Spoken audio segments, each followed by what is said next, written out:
Have you ever felt a chill run down your spine while walking through an old, quiet forest? The kind of chill that has nothing to do with the temperature? The Appalachian Mountains, one of the oldest mountain ranges in the world, are filled with places like that. Stretching from Newfoundland all the way down to Alabama, these mountains are steeped in history, mystery, and stories that have been whispered from one generation to the next. Today, we're venturing deep into the heart of Appalachia to uncover some of its most terrifying tales. These aren't just spooky stories. They're woven into the very fabric of the mountains, a place where the veil between our world and another seems incredibly thin. So, dim the lights, get comfortable, and join me as we explore the eerie legends that haunt these ancient hills. Let's start with a creature that has become synonymous with Appalachian folklore, the Wampus Cat.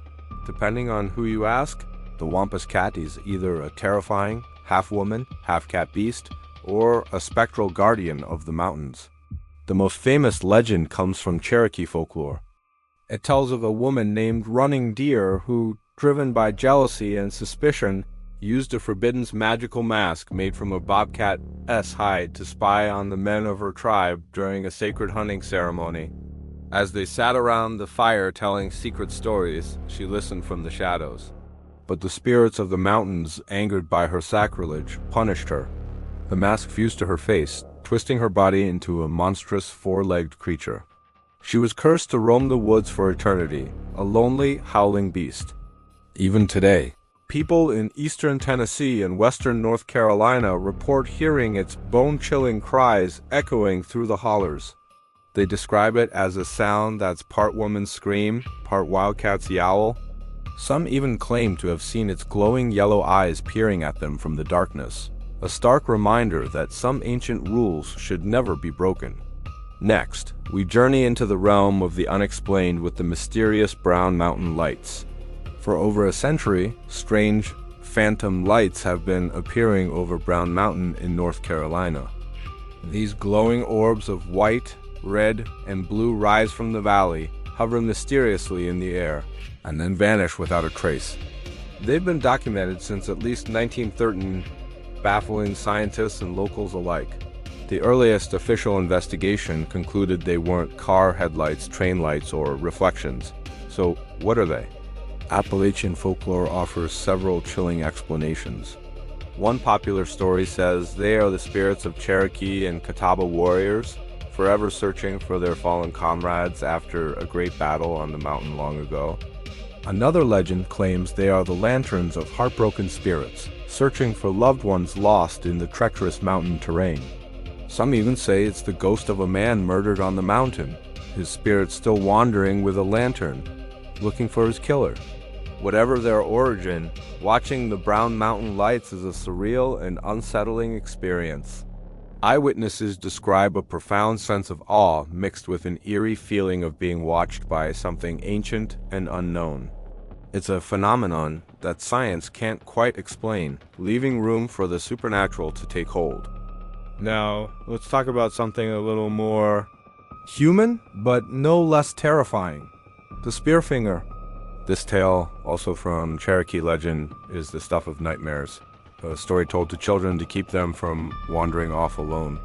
Spearfinger, or Atlanta in the Cherokee language, was a shape-shifting witch-like creature who could appear as a kindly old grandmother. Her defining feature was a stone finger on her right hand, which was as sharp as a spear.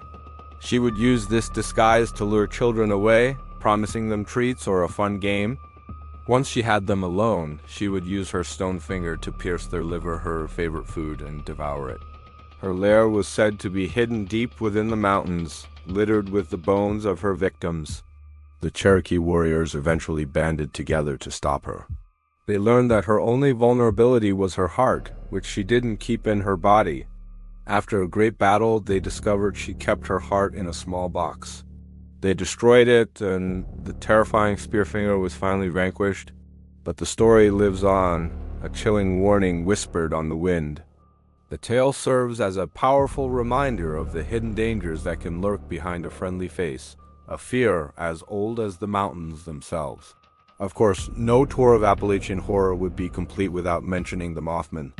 While most famously associated with Point Pleasant, West Virginia, sightings of a large, ringed humanoid with glowing red eyes have been reported throughout the Appalachian region. The story exploded in 1966 when two young couples reported being chased by this terrifying creature.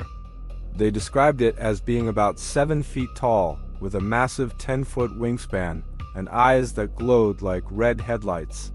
Over the next year, dozens of credible witnesses, including firefighters and pilots, reported similar encounters. The sightings seemed to be a precursor to tragedy. They culminated in the catastrophic collapse of the Silver Bridge on December 15, 1967, which resulted in the loss of 46 lives. After the disaster, the Mothman sightings abruptly stopped, leading many to believe the creature was either a harbinger of doom or was somehow connected to the event. Was it a cryptid, an alien, or a supernatural omen? Theories abound, but the image of that winged figure with burning red eyes, silhouetted against the night sky, has been seared into the collective consciousness of Appalachia, a symbol of impending disaster and unexplained dread. From cryptids, we move to restless spirits. High in the mountains of Virginia, there's a place called the Great Dismal Swamp, and within it lies a body of water known as Lake Drummond. The legend here is a tragic one, a story of love and loss that has created a ghost known as the Lady of the Lake. The tale says that a young Native American man was set to marry the woman he loved, but she fell ill and passed away just before their wedding. Stricken with grief, he believed her spirit had gone into the swamp. He spent the rest of his life paddling his canoe across Lake Drummond, searching for her, calling her name. He eventually perished in the swamp, but his spirit and hers are said to remain. On moonlit nights, visitors report seeing a ghostly canoe gliding silently across the water, carrying the heartbroken lover.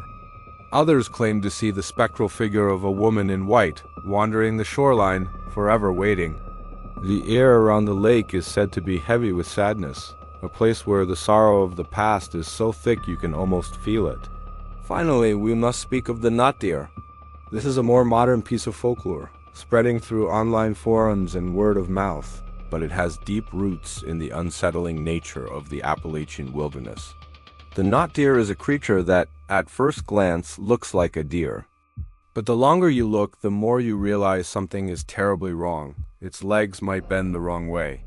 Its eyes might be too far forward, like a predator's. It might move with an unnatural, jerky gait, or stand on its hind legs in a disturbingly human-like way. Some stories say they are passive, simply watching you with an unnerving intelligence. Others are more sinister, describing how the knot deer will try to lure you deeper into the woods with strange sounds or movements. What makes this legend so effective is its subtlety. It plays on the uncanny valley effect, the feeling of unease we get when something looks almost, but not quite, human or natural. It's the feeling that a fundamental law of nature has been broken right in front of your eyes. It's a reminder that even the most familiar sights in the woods can hide something deeply alien and wrong. From the shape-shifting wampus cat to the uncanny knot deer, the Appalachian Mountains are a treasure trove of terrifying tales. These aren't just campfire stories. They are a living part of the region's culture, shaped by the landscape itself, the deep, dark hollers, the dense forests, and the profound isolation. They speak to ancient fears and the enduring power of the unknown. The next time you find yourself on a lonely mountain road or hiking a quiet trail, listen closely. You might just hear the whisper of a legend on the wind, a reminder that in these old mountains, you are never truly alone. Thank you so much for joining me on this journey into the dark heart of Appalachia. If you enjoyed these stories, be sure to hit that like button and subscribe for more explorations into the world's most mysterious legends. Let me know in the comments which Appalachian story terrifies you the most. Stay safe and stay curious.